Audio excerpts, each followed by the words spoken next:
Lengo RDC, troisième numéro, nous avons le plaisir de nous retrouver pour 45 minutes d'émission pour aborder la situation politique, sociale et économique de la République démocratique du Congo, ce beau et grand pays que tous aimons. Et pour ce faire, nous avons toujours l'avantage d'avoir sur ce plateau des personnalités, des personnes qui peuvent parler au nom de la population, qui peuvent parler puisque jouissant d'une certaine aura intellectuelle, mais particulièrement aussi politique. Et pour ce faire, nous recevons un cadre de l'Union pour la nation congolaise UNC.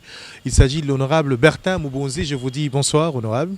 Bonsoir, très ravi de vous revoir après plusieurs années. Hein. Plusieurs années, honorable, parce qu'il faut peut-être que je le rappelle, l'honorable Bertin Moubonzi, c'est quelqu'un qui a toujours été, même étant étudiant, vous étiez particulièrement très ancré dans la politique. Je me rappelle du mouvement insurrectionnel intervenu qui avait mobilisé toute une nation contre l'occupation des villes de Bukavu et Goma par le Kunda Mutebouzi. Et vous étiez, peut-être qu'il faudrait qu'on se le dise aujourd'hui, les ténors, vous étiez pratiquement les cerveaux de cette situation ici à Kinshasa. Et je peux savoir qu'est-ce qui vous avait animé déjà à ce moment-là pour vous dire qu'il fallait agir et maintenant. Bon, effectivement, ça me rappelle beaucoup de choses. Et je dirais, si je dois revenir à ce que je disais déjà à l'époque, lorsque cette question m'était posée, je disais que nous étions des étudiants ressortissants de Bukavu. Et nous étions ici à Kinshasa, évidemment, pour les études, mais nos cœurs battaient là-bas parce que là-bas habitaient nos parents. Et lorsqu'on parlait de l'occupation, lorsqu'on parlait des morts, peut-être qu'ici, il y a des gens qui se disaient, c'est quelques Congolais qui meurent là-bas, mais nous pouvions identifier clairement que c'est le père d'un ami, c'est le papa de tel, c'est la maman de mon ami, et donc c'était quand même très fort pour nous, et nous avions pensé à l'époque, vu que la cause était noble, que nous pouvions nous mobiliser ici, et mobiliser les autres collègues étudiants à l'époque qui très rapidement ils s'étaient joints à nous et ensemble nous avions réalisé ce que nous avions réalisé et qui a fait d'ailleurs que très rapidement la ville soit libérée, Kundabatouar et Mutebouzi se sont repliés et quelques temps après on a été reçus par le président de l'époque, Joseph Kabila, général-major à son temps, et on a eu beaucoup d'échanges sur la situation sécuritaire politique et on lui avait dit ce qu'on pensait, étudiant tout petit, mais on a fait bouger quand même les lignes. Oui, justement, mais je voudrais maintenant relever le parcours de Bertin Moubonzi. Vous avez terminé vos études, un étudiant brillant, et vous faites ce que voudrait tout étudiant, c'est-à-dire vous trouvez un bon travail dans une firme internationale dont je ne voudrais pas citer le nom, et puis après, vous allez dans une autre firme internationale, et puis un jour, j'ouvre ma télé, et en allumant plutôt la télévision, et qui je vois, Bertin Moubonzi abandonne tout cela pour faire de la politique. Quelles sont ces motivations-là? Bon, il faut dire que déjà, vous venez de parler de quelque chose qui est arrivé dans ma vie il y a 16 ans. Et vous devez vous rassurer que pour avoir été à la tête de ce mouvement des étudiants qui avaient soulevé pratiquement tous les étudiants de la République pour dire non. Toute une nation, y compris les populations paysannes et tout le monde. Toute une nation, pour dire non à cette occupation, ça m'a permis très rapidement aussi, en passant, de rencontrer ou disons de flirter avec quelques personnalités politiques, entre autres le président national de l'Union pour la nation congolaise, l'honorable Vital Kamerhe, qui à l'époque était secrétaire général du PPRD et ministre de l'information. Et donc après cet événement, je suis resté en contact avec le monsieur. On a eu de très bons rapports. Mais entre-temps, je continuais à œuvrer dans les associations d'encadrement de la jeunesse. Il faut dire qu'il y avait ce souci de voir les jeunes émerger dans tous les secteurs politiques aussi, pourquoi pas. Et donc, plusieurs années plus tard, lorsque le président national de l'Union pour la nation congolaise décide de faire une grande restructuration au sein de son parti, il me propose de devenir président interfédéral de la jeunesse, ville de Kinshasa. Il faut dire qu'à ce moment-là, à ce moment précis, je sentais le besoin d'imprimer quelque chose de nouveau dans le milieu politique. J'avais l'impression qu'il y avait quelque chose qui manquait et je voulais essayer un peu, voir ce que ça pouvait donner. Et je crois que nous sommes en train de faire nos preuves. Depuis que je suis à la tête de la jeunesse de l'Union pour la nation congolaise, ville de Kinshasa, ça fait maintenant 3 ans. Je crois que sans vraiment beaucoup sans être prétentieux, je pense que nous avons un bilan que nous pouvons présenter aujourd'hui.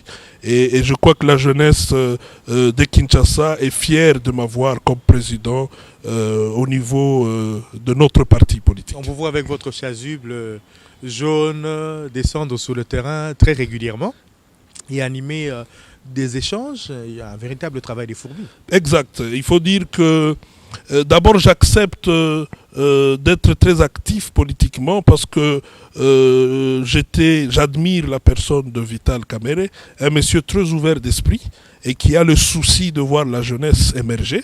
Et donc, aussitôt qu'il m'accorde la possibilité de m'exprimer, je me suis vraiment exprimé. Cela veut dire que j'arrive avec une vision sans trop m'écarter de la vision globale du parti. Et cette vision, j'essaye de l'imprimer dans la jeunesse. Et donc j'avais un plan de travail avec des chronogrammes clairs, je voulais réaliser des choses et je crois que la plus grande réalisation aujourd'hui, c'est d'avoir effectué des descentes dans toutes les communes de la province ville de Kinshasa. Et dans toutes ces communes, j'ai eu avec mon équipe à installer un comité de jeunes. Et je crois que, bon, si on n'avait pas ces soucis de la Covid, aujourd'hui, l'Union pour la nation congolaise aurait un comité opérationnel de la jeunesse dans tous les quartiers de toutes les communes de la ville de Kinshasa. Et donc ça, c'est un grand travail de fourmi. Dans toutes les communes où j'arrive, je n'ai pas moins de 90 jeunes qui sont opérationnels chaque week-end et qui me font rapport chaque mardi au niveau de notre bureau de la province ville de Kinshasa. Excellente chose, honorable Mbonzi Bertin. Puisque vous parlez de Vital Kamerhe Lokaningini, on doit le préciser, le président, l'honorable Vital Kamerhe, honorable, oui, le meilleur élu de la République lors des élections de 2018, du 31 décembre. Mais aujourd'hui, nous connaissons le feuilleton qui a occupé tous les médias avec son procès. Il croupit en prison, même plus en prison, maintenant il est à l'hôpital justement. Pouvez-vous nous dire dans quel état se trouve présentement la personne de Vital Kamerhe? Ben écoute, la coïncidence fait que nous tournons cette émission à un jour d'un événement pour nous très malheureux. Nous avions appris depuis ce matin qu'il avait piqué une crise et donc il a un problème très sérieux de respiration. Oui. D'ailleurs, il est pris en charge par une machine pour lui permettre de bien respirer. Mais entre-temps, il y a aussi, selon l'information que j'ai pu avoir, un problème de tension. Je crois qu'il y a son âge, il y a le poids qu'il porte, mais aussi, il faut le dire, c'est peut-être l'occasion de le dire, c'est la première fois que l'honorable Vital Kamerhe vit la situation qu'il traverse. C'est la première fois. Et donc, nous avons affaire à quelqu'un qui a rendu de loyaux services à notre pays. Non seulement il a été dans tous les salons où on parlait de la République démocratique du Congo, où on parlait de la paix. Et je crois que c'est quand même un monsieur qui a été, il a été président de l'Assemblée nationale à une période très sensible de la politique de notre pays, mais il a quitté le Parlement tête haute, il a créé un parti politique et en 10 ans, d'existence, le parti politique avait déjà la capacité 2 fois de le présenter déjà lui-même comme candidat président de la République. Et donc, je crois que c'est quand même un monsieur qui a servi la République et qui mérite d'être traité avec un peu d'honneur, et beaucoup de considération aussi, mais pour le cas d'espèce, par rapport à son état de santé, je crois que nous n'en dirons pas plus. Déjà par rapport au procès, plusieurs fois nous avions décrié l'acharnement. Au niveau du Parlement, moi-même, j'avais adressé une question d'actualité au ministre des ITPR pour demander à ce qu'on puisse nous donner la politique de gestion des maisons préfabriquées. Et là, il faut les souligner, c'est l'argent des contribuables, l'argent sorti du trésor public pour acheter les maisons préfabriquées. Et donc, il était question que nous ayons une suite par rapport à cela. Et grande a été notre surprise lorsque le gouvernement s'est prononcé pour dire qu'il reconnaissait l'existence des maisons préfabriquées ici à Kinshasa et dans différents ports. Et donc, cela prouve à suffisance que Vital Kamerhe, croupi en prison parce qu'on prétend qu'il aurait détourné l'argent qui devait acheter les maisons préfabriquées. Mais entre-temps, pour nous, c'est une grande joie lorsque le gouvernement reconnaît qu'il y a des maisons préfabriquées qui sont là. Ici au Kanchach, vous en avez. Vous avez des maisons qui sont installées au Kasaï. Vous avez des maisons qui traînent au niveau des ports. Et on a cité les différents ports. Donc, quelque part, nous attendons que cette commission qui sera mise en place pour identifier toutes ces maisons puisse faire son travail pour que très rapidement l'on constate que les maisons ont été bel et bien achetées, acheminées même ici à Kinshasa, évidemment via les différents ports. Et donc la question qui restera à se poser, c'est celle de savoir qu'est fait l'honorable Vital Kamerhe. Parce que les gens aussi qui s'en prennent à vous estiment qu'en demandant sa libération, en évoquant ses problèmes de santé, c'est effectivement pour lui permettre d'avoir une brèche afin de vivre une situation beaucoup plus confortable que celle dans laquelle il vit présentement. Mais cela en ne tenant pas compte des réalités qui sont inscrites sur le tableau de la justice. Comme quoi, c'est quelqu'un qui déjà a été condamné et en appel, qui en principe ne devrait pas jouir du confort auquel vous, membre de son parti politique, voudriez l'amener. Non, écoutez, d'abord il faut préciser que nous sommes en appel. Lorsqu'on est en appel, cela voudrait dire tout simplement qu'on reprend le processus à zéro. Et donc on ne peut pas parler d'un condamné ici. Vital Kamerhe, il est dans sa procédure juridique, tout simplement, qui suit son cours normal. Et là nous sommes en appel et en tant que, je venais de dire tout à l'heure, tout ce qu'il représente pour ce pays, député national, directeur de cabinet du président de la République en fonction. Donc je ne vois pas pourquoi il ne devrait pas bénéficier de la liberté provisoire. Ça lui permettrait d'ailleurs d'être beaucoup plus à l'aise et de suivre le soin dans des conditions beaucoup plus appropriées. Et ça, c'est quelque chose d'important. On a demandé plus de 10 fois que la liberté provisoire lui soit octroyée, mais ça n'a jamais été fait. Pourquoi? Ça, c'est une grande question que tout le monde se poserait. Il a une adresse connue, un père de famille, directeur de cabinet du président de la République jusqu'aujourd'hui. Il a été président de l'Assemblée nationale. Bon, je ne vois pas pourquoi il ne devrait pas bénéficier de ce que vous appelez confort. Et ici, c'est important de le dire, nous sommes de Bantous. Je crois que vous savez, au-delà de tout chrétien, vous savez ce que ça veut dire lorsqu'on dit quelque chose pour le plaisir de le dire alors que ce n'est pas vrai. On n'est pas ici pour s'amuser. Nous ne sommes pas là pour dire que Vital Kamerhe est malade alors qu'il ne l'est pas. Moi, j'ai eu à parler avec lui il y a 2 semaines lorsqu'il avait encore une fois piqué la crise. Mais j'avais même du mal à terminer la conversation parce qu'il avait vraiment je crois que je remercie d'ailleurs la considération qu'il a eue à mon égard de répondre même à l'appel. Mais après, je me suis rendu compte que le président national de mon parti n'allait pas bien. Et donc, c'est un Congolais comme nous tous qui a fait beaucoup de choses pour la République.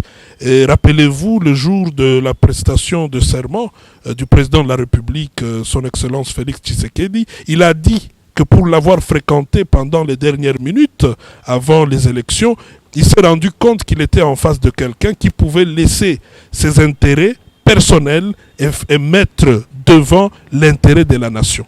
Et ça, c'est le président qui l'avait dit. Et il n'a pas changé. C'est un pacificateur jusqu'au bout. J'étais dans une conférence où on parlait des tribus de l'Est. Et lorsqu'on cite les Bashi, parce qu'il est Mouchi, on a dit clairement que c'est les seules, d'ailleurs, tribus qui n'ont pas de groupes armés. Cela veut dire que vous avez un leader politique plusieurs années dans ce pays, mais qui n'a jamais pensé recourir aux armes pour avoir le pouvoir. Donc un monsieur comme ça, je pense que c'est très bien de ne pas l'aimer. Il ne demande pas qu'il soit aimé de tous, hein, mais nous demandons quand même qu'il puisse bénéficier d'un traitement digne de son rang, qui puisse lui permettre d'avoir la liberté provisoire en tant que directeur de cabinet du chef de l'État, qui jouit de la présomption d'innocence, et que ces derniers puissent bénéficier de tous les conforts qu'il faut pour suivre des soins appropriés. Alors, je voudrais comprendre, heureusement que j'ai en face de moi Bertin Mobonzi, dans l'imaginaire, de manière tout à fait ramassée, le Congolais, du moins, estime que, on n'arrive pas à comprendre l'UNC. Ce que je voudrais saisir ce qui vous habite en ce moment. Vous semblez disposer d'un esprit républicain qui, à mon sens, dépasserait certains entendements. Vous avez un président national, cadre, autorité, personnalité de renom, qui croupit en prison. Et l'actuel chef de l'État est la résultante des accords que vous avez eus avec l'UDPS.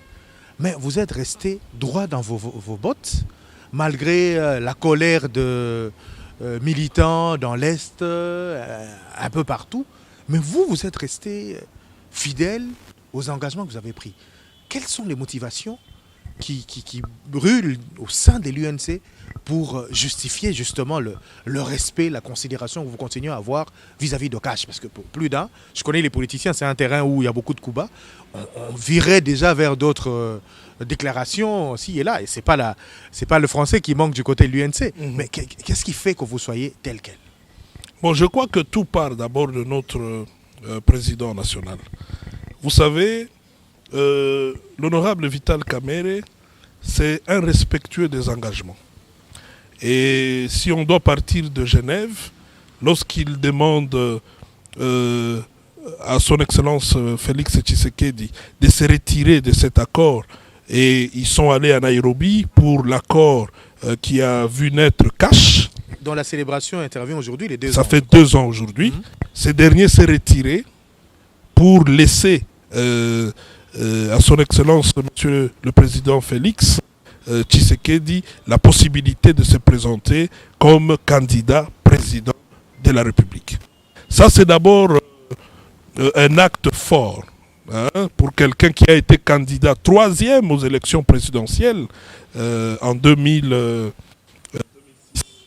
Lorsque vous avez 2011, excusez, et lorsque vous avez un tel monsieur qui dit « je me retire et je vous laisse la possibilité d'aller de l'avant » et aussitôt il se transforme en directeur de campagne et il joue le rôle avec tout le respect, toutes les considérations possibles jusqu'à arriver là où ils sont arrivés au pouvoir.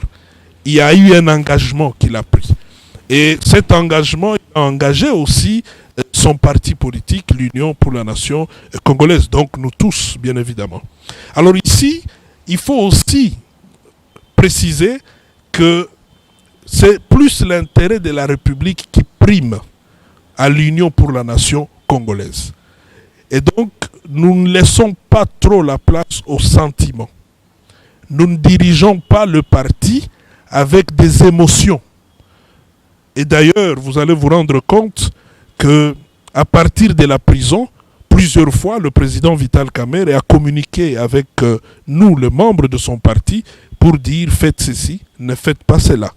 Et toutes les décisions prises pendant qu'il était en train de croupir en prison, c'était des décisions qui allaient dans le sens de nous amener à rester et à dépasser tout ce que nous pouvions avoir comme sentiment de révolte, de revanche. Et d'ailleurs, je suis arrivé un jour à dire à quelques collègues, j'aimerais bien voir un leader d'un parti politique autre que l'Union pour la nation congolaise traverser la même situation que Vital Kamerhe traverse et voir comment ils vont se comporter ici. Et donc je crois que vous pouvez l'imaginer. Et je crois que ça, c'est la force de l'UNC. Donc les militants, ils ont leur façon de voir les choses. Les cadres ont leur façon de voir les choses. Le président national, Vital Kamerhe, a sa façon de voir les choses. Et nous savons faire seulement une jonction pour que, au niveau des cadres, qu'ils comprennent et faire comprendre au niveau de la base quelle serait l'attitude à avoir. Et donc je crois que ça prouve qu'il y a eu un leadership au niveau du parti qui commence par le président national, qui est passé par le secrétaire général. Déjà à l'époque, vous aviez Mayo Mambeke, qui était pratiquement l'un des meilleurs secrétaires généraux de la République, de tous les partis politiques. Et un monsieur qui a géré le parti de main de maître en tant que secrétaire général. Et maintenant qu'il est au gouvernement, vous avez l'honorable Boji Sangara qui est là. Un monsieur imperturbable et qui sait faire le distinguo entre l'action à poser pour les intérêts personnels et les actions que nous pouvons poser pour l'intérêt de la République. Et donc la meilleure réponse à donner à cela, c'est de dire à l'Union pour la nation congolaise, c'est d'abord la République qui prime. Et ici, nous avons un accord avec l'UDPS qui fait que nous sommes ensemble dans notre plateforme Cash. Et nous tenons à cet accord-là. Nous tenons à cet accord. Et nous irons jusqu'au bout avec cet accord. Et je sais qu'il y a beaucoup de gens qui attendaient qu'on claque la porte, qu'on dise, comme Vital Kamerhe a été arrêté, nous tournons le dos à l'UDPS. Vous pouvez imaginer les conséquences. Vous pouvez imaginer. Mais je pense que le président Vital, dans sa sagesse, déjà le jour même qu'il était arrêté, il partait en disant que personne ne bouge. On n'a pas eu un cadeau. Ce n'est pas un cadeau être là où nous sommes. Cela veut dire que nous nous sommes battus avec nos amis de l'UDPS et nous sommes arrivés là où nous sommes. Et donc nous méritons ce que nous sommes devenus aujourd'hui et nous devons être en mesure de préserver ces acquis et aller avec ça jusqu'au bout. Et jusqu'au bout devrait être de faciliter la tâche au président de la République pour lui permettre de matérialiser ce que lui appelle le peuple d'abord. Malheureusement, nous n'en sommes pas encore là et je pense que nous avons encore beaucoup à faire. Le peuple nous observe, on n'a pas droit à l'erreur et il faut que très rapidement nous puissions nous focaliser sur la recherche des solutions aux multiples problèmes des Congolais. Quels sont les indicateurs qui entrent en jeu pour empêcher qu'effectivement les peuples d'abord puissent être appliqués sur le terrain? Écoutez, vous savez... À votre avis, au fait. Moi, je veux donner un avis clair, et ça n'engage que moi. Vous savez, lorsque nous avions commencé avec la coalition, déjà à l'époque, lorsque je suis passé dans une des émissions, j'avais dit que c'était d'abord une première expérience, ça c'est connu de tous, mais nous devons nous mettre ensemble avec des gens qui ont géré la République pendant 18 ans. Nous avions estimé, nous, pour les avoir combattus, qu'ils ne géraient pas le pays comme il le fallait.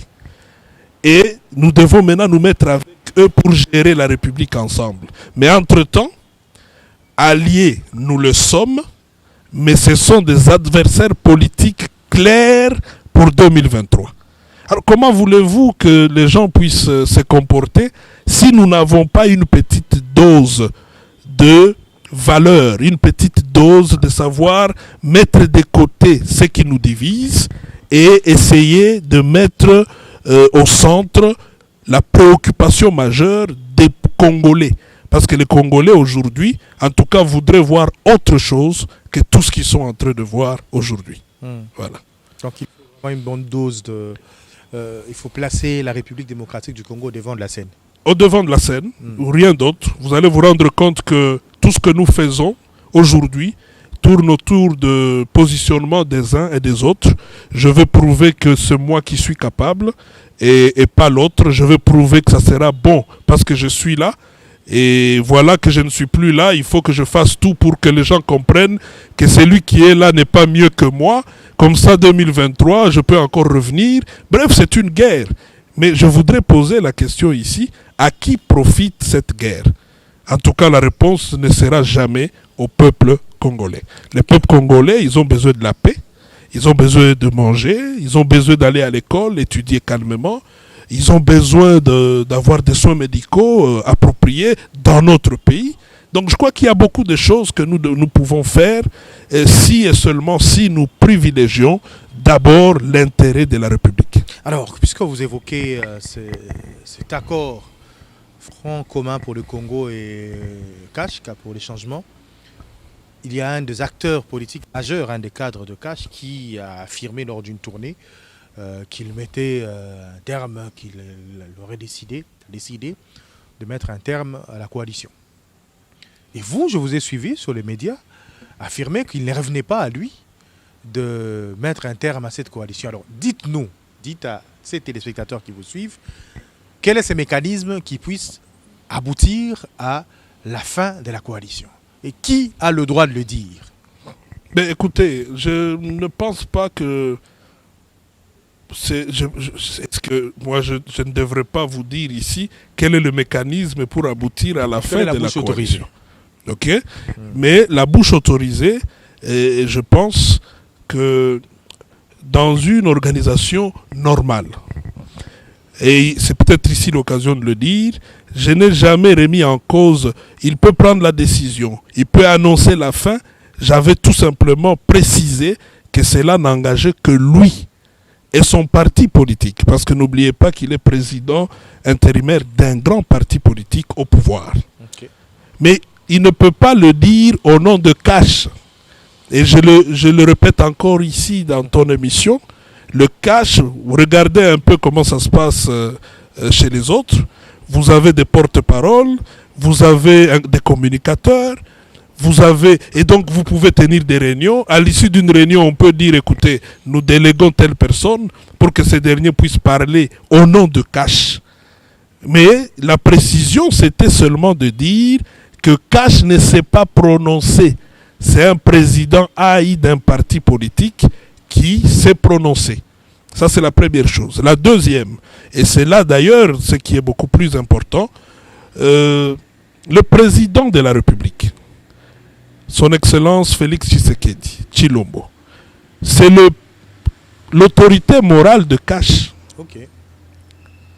Et donc, aujourd'hui, nous sommes dans une situation telle que ce dernier a initié des consultations.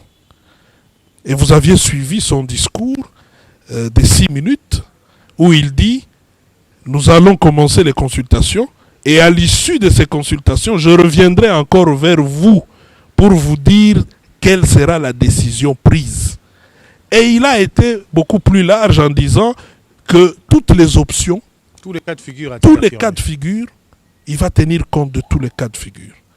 Et donc nous, ces lieutenants, nous, les membres de l'UNC et membres de l'UDPS au sein du CACH, je crois que la meilleure façon de se comporter serait d'attendre que lui se prononce. Et à l'issue des consultations, lorsque ce dernier va pouvoir se prononcer, nous pouvons maintenant, nous autres, avoir les éléments de langage. Et faire une déclaration maintenant, je pense, à mon sens, ce serait quelque part manquer d'égard à l'égard du chef de l'État. Vous êtes suffisamment discipliné, vous m'étonnez pour un politicien. Bon, parce que même lorsque vous êtes sorti de l'entrevue avec le chef de l'État, du moins l'UNC a été reçu par le chef de l'État, Félix-Antoine Tshisekedi Tshilombo, au sortir de cette entrevue, vous vous êtes vraiment empêché de faire une quelconque déclaration, encore moins d'évoquer les pistes et des solutions que vous envisagez. Pourquoi? C'est ça l'UNC. L'UNC, c'est la discipline. Et je vous ai dit, le chef de la délégation, c'était l'honorable Aimé Boji Sangara. Je vous ai dit ici que c'est un monsieur imperturbable.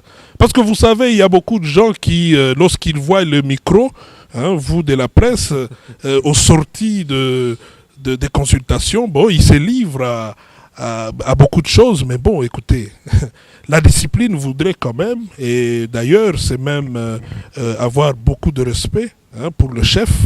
Le chef vous appelle pour vous consulter, mais vous réservez la primeur au chef. À la limite, vous pouvez parler de ce qu'il vous a dit, mais vous ne pouvez pas dire au chef ce que vous lui avez dit. Donc logiquement, et pour répondre à la question, beaucoup de gens ne le savent peut-être pas, mais je suis sûr qu'ils ont commencé à comprendre lorsque vous regardez l'unité qui nous caractérise. Il y a beaucoup de gens qui se disaient que non, l'UNC avec Vital Kamerhe dans la situation actuelle, ils vont se séparer. Il y a même des gens qui citaient déjà des noms de certains ministres qui ne seraient plus avec nous. Je crois qu'il y a eu une grande activité. À Moamba, vous avez vu avec l'honorable Mayo Mambeke, un monsieur qu'on ne présente plus. Il a été clair, il a été très clair. Nous restons focalisés sur notre accord au niveau du cash et nous avons renouvelé par la même occasion notre loyauté à notre président national. C'est ça l'UNC. Et ceux qui pensent que l'UNC aura des problèmes demain ou après-demain, ils se trompent. Oui, d'ailleurs, on vous a vu perdre quand même beaucoup de plumes. Il y a beaucoup de poids lourds du parti qui sont partis. Lesquels? Je ne voudrais pas citer les noms, mais vous savez qu'il y a eu de... Mais vous savez, un parti politique, on y adhère librement. Et lorsqu'on décide de partir, on part librement. Mais moi, je peux aussi rétorquer en te disant que la plupart de ceux qui partaient, lorsqu'ils partaient, ils pensaient que l'UNC était fini. Déjà, moi, je me rappelle, il y a ceux qui sont partis avant que je n'arrive. Donc, ils sont partis, nous sommes arrivés. Et nous sommes arrivés, cela veut dire après nous, d'autres peuvent arriver. Mais nous sommes là par conviction. Nous sommes derrière un monsieur qui sait nous communiquer sa façon de voir la République et quelqu'un qui nous laisse la possibilité de nous exprimer avec une ouverture d'esprit sans pareil, et ça nous permet de nous découvrir mutuellement et de savoir que tel est capable de faire ceci, tel autre est capable de faire cela, et ça fait que nous sommes une équipe forte et nous travaillons pour permettre aux Congolais d'atteindre leurs objectifs à travers le président de la République. Alors, la situation dans laquelle se trouve présentement le président national de l'Union pour la nation congolaise fait que beaucoup de personnes se prévalent être à même aussi de jouer le même rôle dans le Grand Kivu particulièrement. Et lorsque vous apprenez à la télévision qu'il est de ces personnes qui se disent « bon, VK n'étant pas là, moi je peux amener... telle situation, je peux amener de l'apaisement ou une paix. Qu'est-ce que vous vous dites? On voudrait que son rôle soit repris par un des leaders. Est-ce que c'est faisable dans le Grand Kivu? Bon, vous savez, on ne devient pas leader, on est leader. Et Vital Kamerhe, c'est un leader. Pour l'Est, sur les 45% de l'électorat, ça, ce sont les résultats de la CENI. Lui-même, il a 15% dans les 45%. C'est le meilleur élu de la République. Oui, c'est vrai, oui. Donc ce n'est pas n'importe qui à l'Est. Ce n'est pas n'importe qui. Et donc ça fait plaisir, lorsqu'il est absent, de voir que les gens se précipitent pour essayer de prouver qu'ils peuvent faire le poids. Mais je crois que les résultats sont connus. On a vu 2, 3, 4... On a même vu des gens qui sont partis, où les gens sont venus pleins dans des meetings et ils ont chanté « Libérez Vital ». Nous voulons Vital. Et donc, rassurez-vous, honorable Vital Kamerhe, ce n'est pas aujourd'hui qu'il peut disparaître de la scène politique.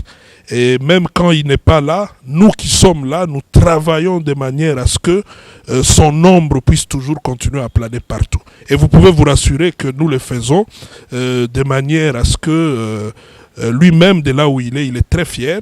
Et bientôt, nous l'espérons, quand il sera encore parmi nous, il va continuer le travail qu'il a toujours fait d'ailleurs depuis plusieurs années, travailler pour la République démocratique du Congo, aux côtés du président de la République. Là, je voudrais vous poser une question comme Bertin Mobonzi. Que cela n'engage nullement l'UNC, encore moins votre opposition dans le parti ou dans Cash.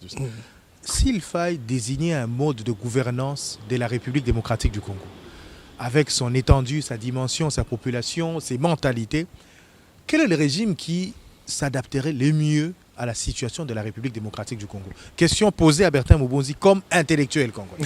Mais écoutez, vous savez, je voudrais répondre pas comme un philosophe, hein, mais amener les gens à comprendre que le problème au Congo, c'est pas un problème de régime, c'est pas un problème de système, c'est pas un problème d'homme. Ah bon? Non, le problème c'est, au fait, c'est une combinaison de tout ça. Et tant que nous n'allons pas, nous les Congolais, comprendre d'abord le rôle que nous avons à jouer nous-mêmes, il est difficile de changer, même si nous changeons de régime ou de système. C'est compliqué. Et moi, je pense que c'est ici l'occasion. J'ai toujours eu la possibilité de m'adresser aux jeunes. Et je leur dis, nous devons commencer petit à petit à imprimer certaines valeurs. Et si nous pensons que nous pouvons être utiles en politique dans notre pays, nous ne le serons que si nous portons ces valeurs-là. Ça, c'est la première chose. La deuxième chose, les aînés doivent être des modèles. Lorsque tu es au pouvoir, tu occupes un poste de responsabilité, mais tu ne sais pas être un repère pour la jeunesse. Et moi, je pense que plusieurs fois, j'ai dénoncé cela. Parce que nous en avons. Vous avez quelqu'un, il est quelque part, mais les jeunes ne sentent pas qu'ils sont inspirés par lui. Il n'est pas repère, il n'est pas modèle.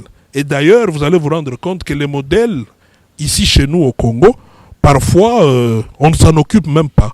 On préfère ne pas avoir un œil sur eux, mais focaliser plus sur des gens qui peuvent faire du théâtre. Moi, j'appelle ça de la théâtralisation politique.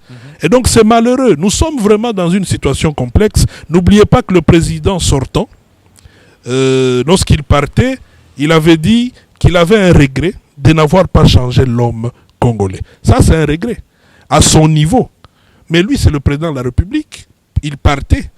Il avait un rôle à jouer, effectivement. C'était de changer l'homme congolais. Et il faut qu'on y travaille. Nous avons un ministère de l'initiation à la nouvelle citoyenneté, avec à la tête le brillant ministre Billy Kambale. Donc c'est un monsieur qui a un grand rôle à jouer dans la République ici, parce que c'est un grand ministère. L'initiation à la nouvelle citoyenneté. Il faut imprimer une nouvelle citoyenneté, surtout aux générations qui sont en train de monter. Sinon, si nous continuons comme ça, nous avons une médiocrité. Je parlais avec un aîné il y a 2 jours qui me parlait des ligues. Donc nous avons ligue des médiocres et ligue de personnes beaucoup plus sérieuses. Okay? Mais malheureusement, c'est la ligue de médiocres qui apparemment prend le dessus. Comme l'avait dit Jean-Paul Sartre. Voilà. Et donc ça, c'est malheureux. Nous devons travailler sur ça. Et je peux te rassurer, Blaise, nous avons un rôle à jouer. Parce que nous sommes la génération montante. Ça ne servira à rien. Et ça, je te le dis, tu peux le retenir aujourd'hui et que les téléspectateurs le retiennent. Ça ne servira à rien que je sois en politique si je n'apporte rien de nouveau. Si je suis politicien comme les autres. Qui parfois sont cités dans les malversations, dans des problèmes qui ne bénéficient pas à la République. C'est là où je vous repose encore la question. Dans l'imaginaire, excusez-moi de revenir à tout moment sur l'imaginaire du Congolais, ainsi de suite, mais on estime que l'on fait son entrée en politique pour disposer d'un train de vie beaucoup plus alléchant. Mais vous particulièrement, puisque vous connaissez, puisqu'ayant suivi votre parcours, vous avez quitté ce qu'on pourrait appeler plus ou moins un confort matériel pour entrer dans une sphère où il y a un manque de fair play, il y a des coups bas, ainsi de suite.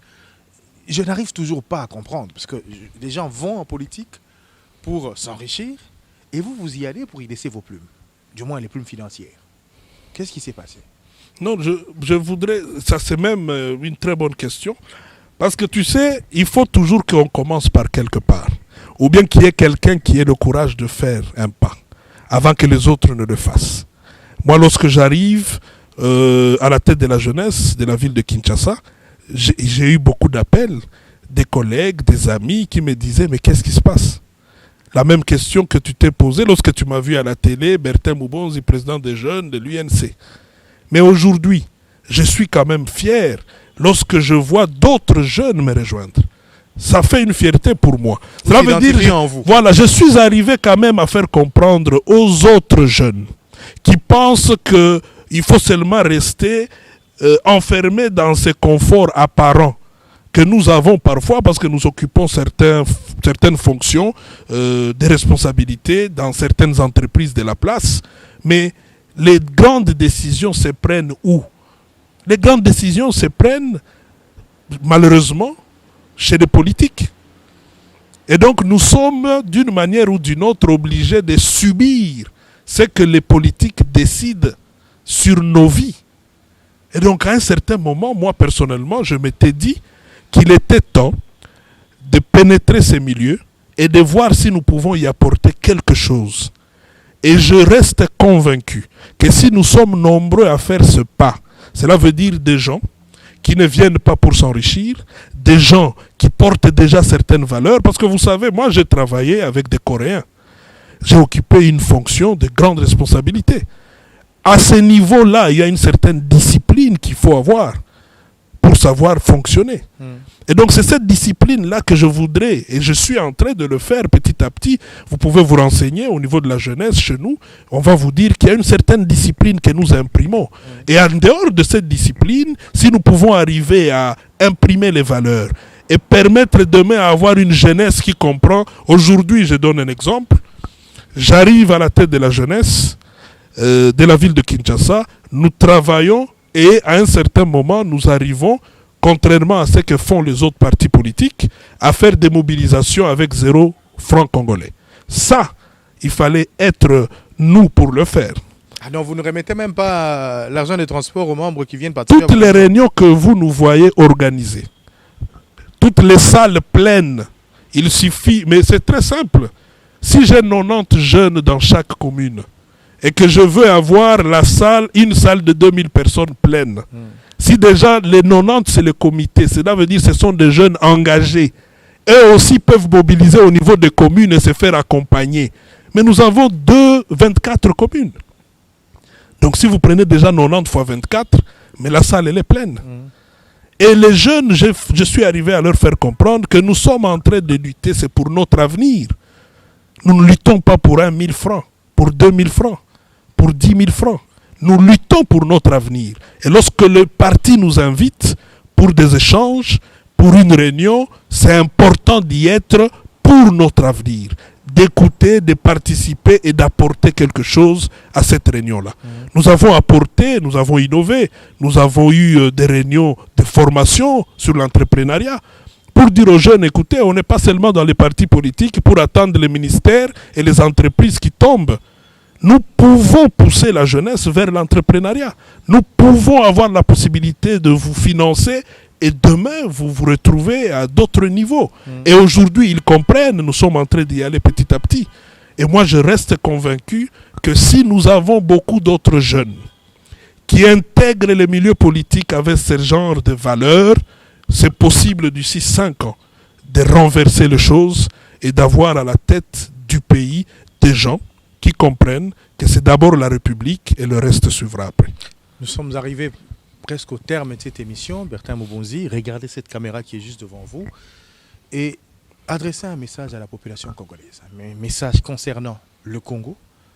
Un message pour ceux qui veulent avoir des nouvelles ou qui veulent savoir ou s'imaginer une suite qu'aurait l'événement lié à Vital Kamerhe Gate, donc à l'affaire Vital Kamerhe.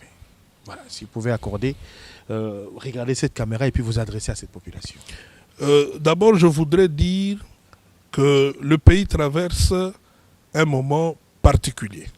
Un moment où nous sommes à notre première expérience de l'alternance. Et je sais que la population attend beaucoup de ceux qui dirigent aujourd'hui. Ceux qui dirigent aujourd'hui, c'est pratiquement le CACH et l'FCC mis ensemble dans une coalition. Et vous pouvez vous rassurer que ce n'est pas une coalition facile. Et c'est normal de le dire. Je ne sais pas si les autres ne le disent pas, c'est normal de le dire. Parce qu'au-delà d'être alliés, nous sommes en même temps des adversaires politiques. 2023. Et donc nous nous faisons de coups. Et si aujourd'hui le président de la République estime que nous n'avançons pas, c'est parce que peut-être il y a deux coups qui font que sa politique n'est pas appliquée. Et donc aujourd'hui, la meilleure façon de se comporter, c'est d'attendre que le président se prononce Au-delà de tout, c'est le président de la République, c'est les garants de la nation et du bon fonctionnement des institutions. Et nous espérons que dans sa sagesse, la décision qu'il va prendre sera une décision qui irait dans le sens de soulager la souffrance du peuple congolais et de mettre tout le monde à l'aise, parce que c'est ce que nous voulons. Et il ne faut pas oublier que notre campagne, nous l'avions battue en disant le peuple d'abord. Le peuple d'abord voudrait dire que nous devons éviter que nous puissions commencer par les préoccupations personnelles et commencer d'abord par trouver des solutions aux préoccupations multiples de la population. À l'Est, vous avez le problème d'insécurité, vous avez des problèmes. Aujourd'hui, c'est vrai, nous louons les efforts du chef de l'État par rapport à la gratuité, mais il faut mettre de l'ordre dans tout ce qu'on appelle paiement des enseignants, CECOPE, et je crois que nous sommes en train d'y aller petit à petit. J'ai suivi le ministre du budget, Mayo Mambeke, qui a dit qu'ils ont découvert plus de 9000 personnes dans l'armée qui perçoivent l'argent chaque mois. Et c'est autant de millions de dollars, oui, le ministre de la Défense voilà, que nous perdons. Donc quelque part, c'est un grand travail. Nous sommes dans un cercle vicieux où vous avez pendant des années des personnes qui étaient habituées à détourner l'argent de la République. Parfois nous disons qu'on n'a pas d'argent, mais quand vous apprenez les montants qu'on détourne par mois dans notre pays, mais vous vous dites, si on était sérieux, on ne pouvait pas avoir le budget que nous avons aujourd'hui. Donc nous demandons seulement que nous puissions être sérieux, que la population se prenne vraiment en charge. Se prendre en charge voudrait dire savoir identifier les personnes qui peuvent vraiment occuper des fonctions qui vont des fonctions et permettre à ces personnes de travailler pour l'intérêt de la population. Et aux politiques, nous demandons que nous puissions être sérieux tout simplement. Et la sérieuxité voudrait que nous puissions passer notre temps à ne travailler que pour l'intérêt de la population congolaise et rien d'autre. Merci beaucoup Bertin Moubonzi, merci d'avoir répondu à notre invitation et je sais que j'aurai le plaisir de vous avoir encore une nouvelle fois sur ce plateau après les conclusions que le chef de l'État fera des consultations qu'il a entamées il y a peu. C'est moi qui vous remercie. Merci beaucoup, honorable, et merci à vous, fidèles téléspectateurs de BC Télévision, Bureau stratégique de communication. Vous nous avez sur tout le flanc, sur Easy TV, sur Orao Télécom, sur TNT, mais aussi cette merveilleuse équipe technique se charge toujours de vous mettre les liens qui vous permettent de suivre l'émission quand vous voudrez. Merci de nous avoir suivis et très bonne suite des programmes sur BC Télévision et au revoir pour Lingo RDC.